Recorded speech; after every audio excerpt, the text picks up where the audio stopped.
Okay, good morning, guys. So, this morning came out of the Nature's Inn hostel and dropped off at Sam's Gap along with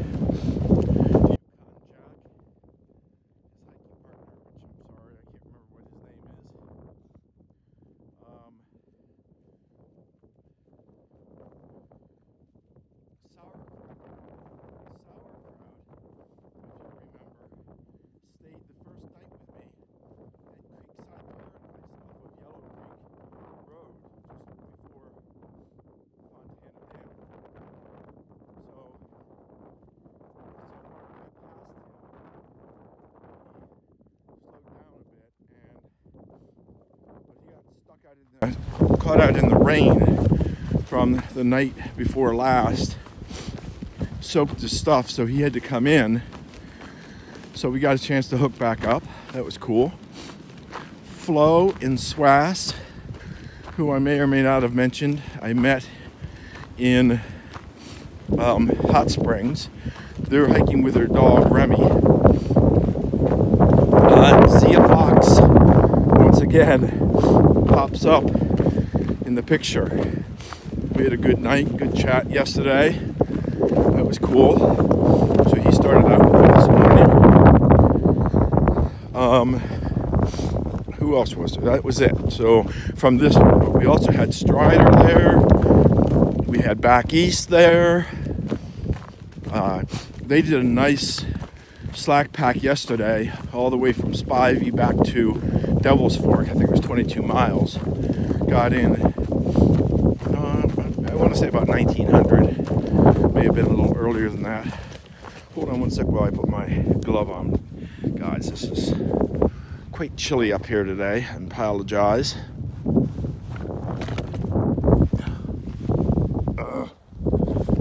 Sorry guys, I apologize. So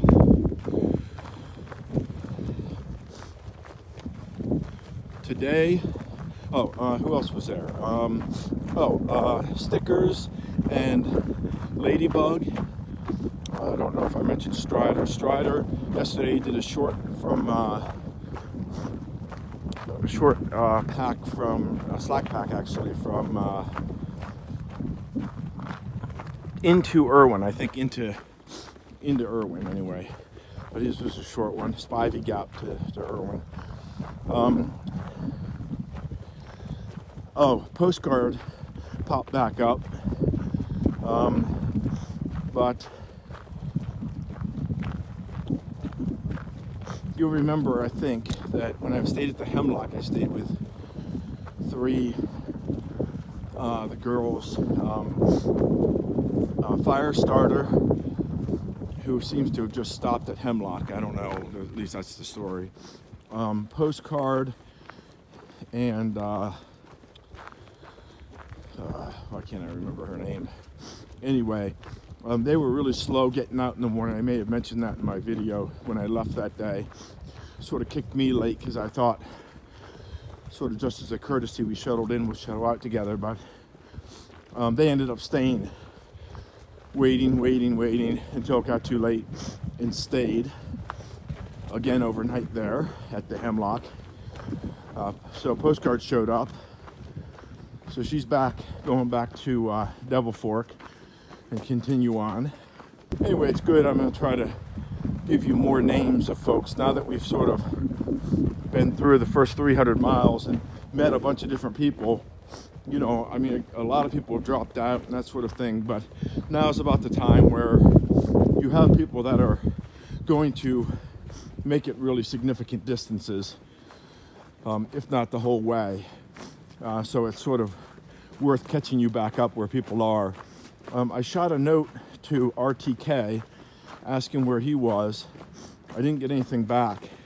I'm hoping he stayed out of the bad storms and went to Hemlock or something last night or the night before. I sort of, in all honesty, half expected him to show up last night at the the hostel, but he didn't. So I hope his hips are feeling okay, and he's just on a measured pace and course. Anyway, it's sort of cool to have these conversations.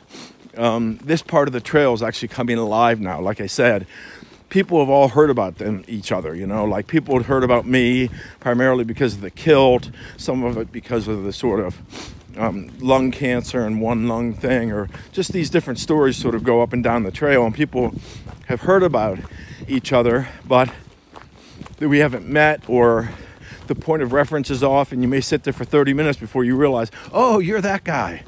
So it's actually pretty neat now that even though people are hiking through me and I'm hiking through other groups, just being able to pop into a hostel or around a shelter or something and starting to have know each other, or having met at some point prior, is really sort of neat. So that's really cool.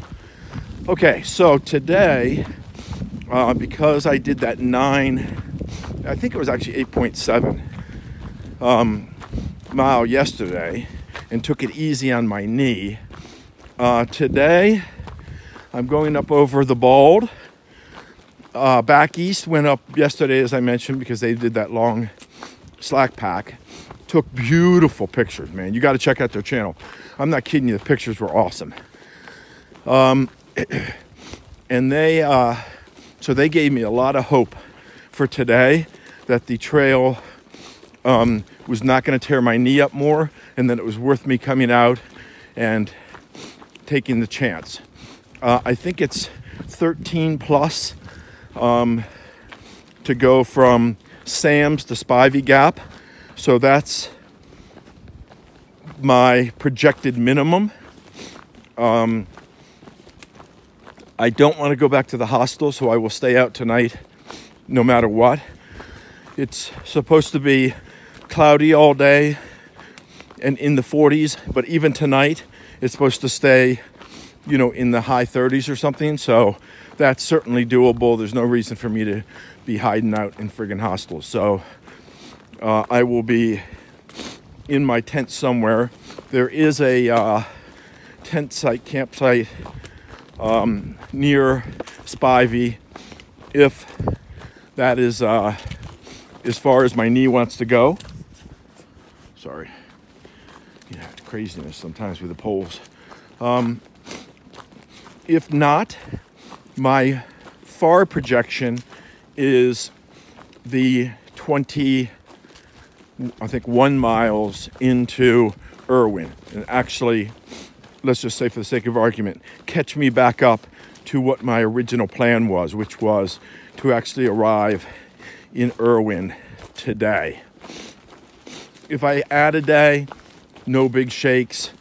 I'm sure I'll have some of the guys who are behind me now pop up, and we could probably just camp or stealth camp, or either whatever that campsite is near the Spivey Gap. So that's sort of my window that I'm looking at today. I used an ibuprofen cream that I brought with me. Should have used it earlier. I had forgotten about it, and only when I got into my med kit did I realize that I had brought that.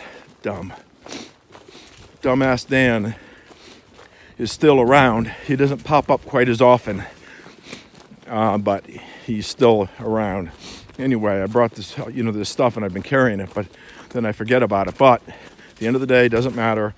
I did put it on this morning. It definitely sort of took down some of the inflammation.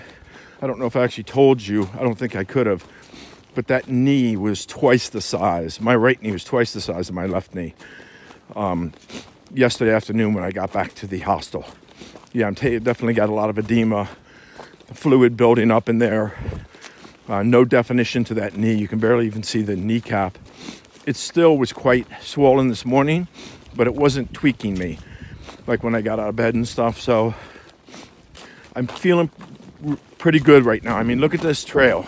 right now I am so jazzed. So the trail is paying me back so much because yesterday with all that sloppiness and it just between the snow and the mud, every time you take a step it'd slide back a little bit and everybody was talking about it.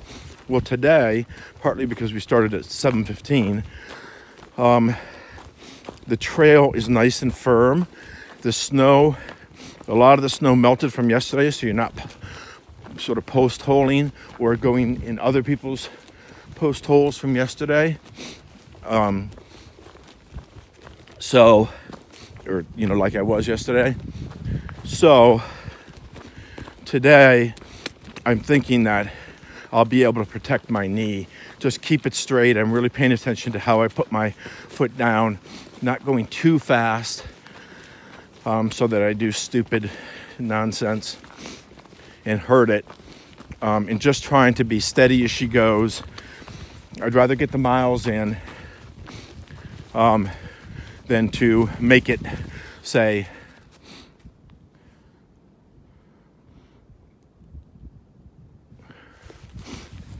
at 5 o'clock rather than 7 o'clock or something. So anyway, going up elevation here, heading towards Big Bald. Those are the plans. That's who I'm with. Hope you've enjoyed a bit of this scenery. Really jazzed today. Hey, thank you guys so much for your comments about sort of my experiences in the Smokies. You know, the loss of my mom, but also some of the challenges I had with hypothermia and dehydration and stuff. You know, it's really great to know that people actually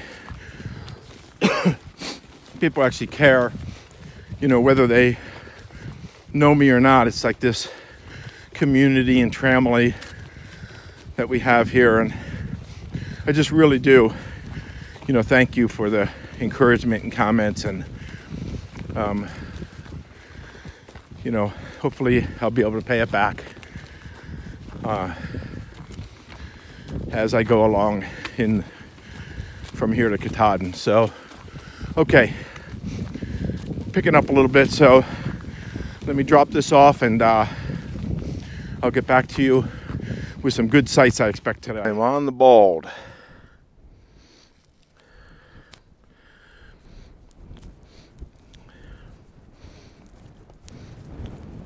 More so than many of the other peaks I have summited, mountains I've crossed, ridges I've walked. I have a unique sense of pride for standing here right now. It has less to do about this particular mountain and more to do about myself. And the reason is because I showed a maturity in an area that I would say is a habitual weakness or maybe immaturity. And that is, anybody who knows me knows that I can't stand going backwards. I hate going back for anything. I go one direction, forward. I like to think that I may make my progress deliberately, but nonetheless, I really have a hang-up about stopping and going backwards. Oops. Sorry about that. It is very cold up here, so I had to put my gloves on, or mittens. So, in this instance, yesterday Okay, so let's go back. The ball didn't mean anything to me a week ago. Never heard of it. Didn't know anything about it. Wasn't concerned about it. It's 5,500 feet, but we've done that. Nothing really unique about this little spot along the AT per se. But two things came in succession as I approached this particular challenge. One, the weather. This week has been another really tough week for all of us out here, weather-wise. The second thing is my injury to my knee. So, going back to my initial statement, my inclination was just keep moving forward. Suck it up, do your days, and yesterday, with my tail between my legs, I did 8.7 paltry miles from Devil's Fork Gap to Sam's Gap, and turned around and went back to the hostel that I had left in the morning. I wasn't slack packing. I had packed that morning to move forward. And yet, some level of judgment that I rarely show said, take the long run, do what's right for the long term, take your 8.7 miles, go back, give yourself a break, and come back today to meet this challenge. And it was not just the right decision, not just the best decision, but it was seriously overcoming a personal sort of, whether you want to call it a flaw or a characteristic trait of my personality, to do that, and not to just continue on with Bear Meat and Clooney, who I actually let walk by me, continuing on my trek as I went down to get in a car to go to the hostel. I'm just telling you guys, that is not my life. That is not my version of the world. And yet, it was the smartest and best thing that I could do. So, on this day, and maybe this week, maybe the trail is speaking to me in a way that I didn't want it to or didn't expect it to. So, this is, another dragon slayed, another peak summited, another adversary conquered. And I can honestly tell you, I believe that I'm personally better for it. That I will be more capable of meeting the challenge of Roan Mountain or other things that await me, not just on this journey, but in the future journeys. So, it's actually a pretty significant moment for me. And I feel like I have a lot of people on my side. My mom, I think she's there on my side. My dad, my friends, my family, you guys. Yeah, it's pretty cool. I can tell you I feel pretty happy right now with myself and with this sort of development, all simply walking over a 5,500 foot peak. But it's not that that's the significant piece. So anyway, I appreciate you for sharing this moment and this journey with me. And I will continue on through here and see what's coming up next. To tell you the truth, I hardly even looked at the maps past this. I know there's a Spivey Gap after this. After I go down a hill, I think there's like a shelter.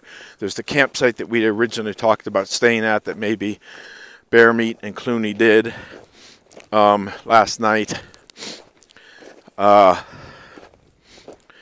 east had told me that this backside of the hill is kind of sloppy. You can sort of see that this backside of the hill must be the north side or something, because it's definitely more snow covered and everything than the south side would be. Anyway, so thanks again, guys, for sharing this moment in this journey. And let's see what comes next for us.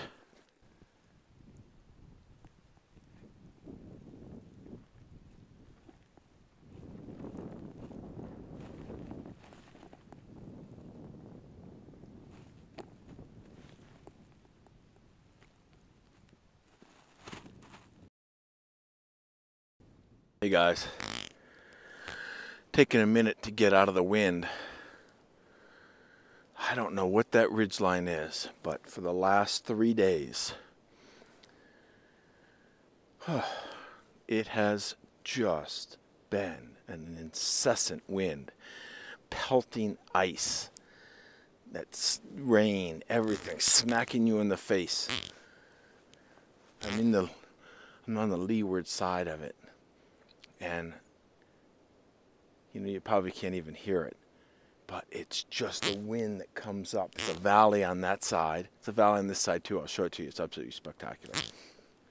It's a valley. And then in the morning, I thought it was because, the rising air currents just come up and whip that wind over the top. Everybody's been talking about it at the hostels about how just brutal it is. And I am telling you, it is and has been for 3 days. Absolutely brutal. Today, even though it's actually a spectacular day, it's still cold. And when that wind hits you, oh man, it picks up all that cold air from down below, across that snow, and then up to you. Thank God today, at least, it's not the pelting ice like it was 2 days ago. So anyway, check this spot out. I have to be a little careful because it's kind of narrow, but anyway, it's down, has that beautiful moss. You remember this moss with the snow and everything like we had up in the Smokies?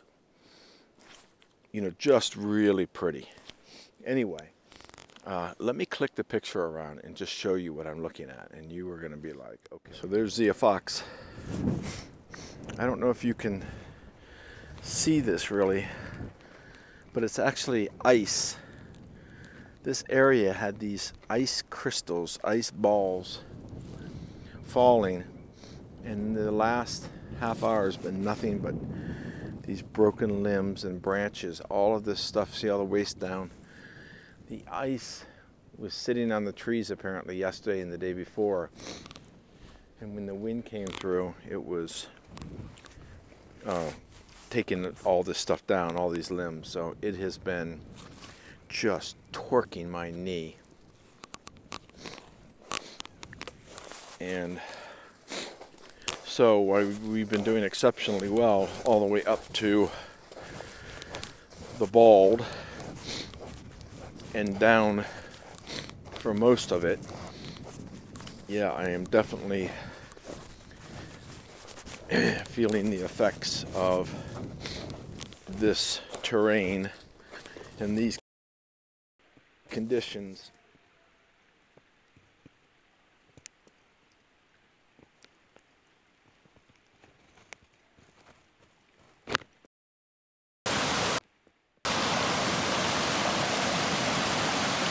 Beautiful water source just after you pass Spivey Gap.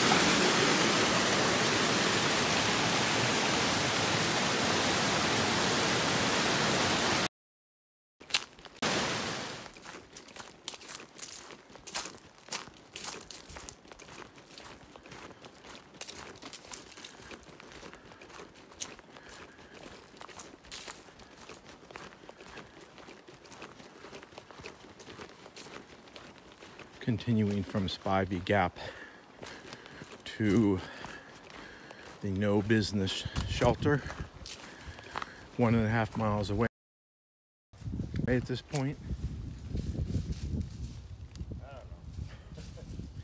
So we're going to stealth camp.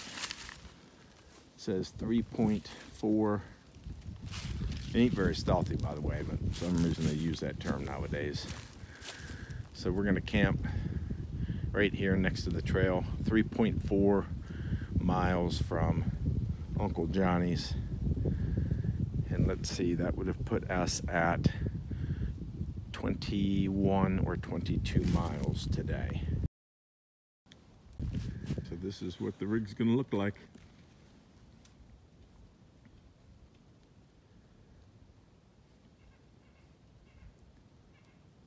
Should be a great evening. Should really be a beautiful spot.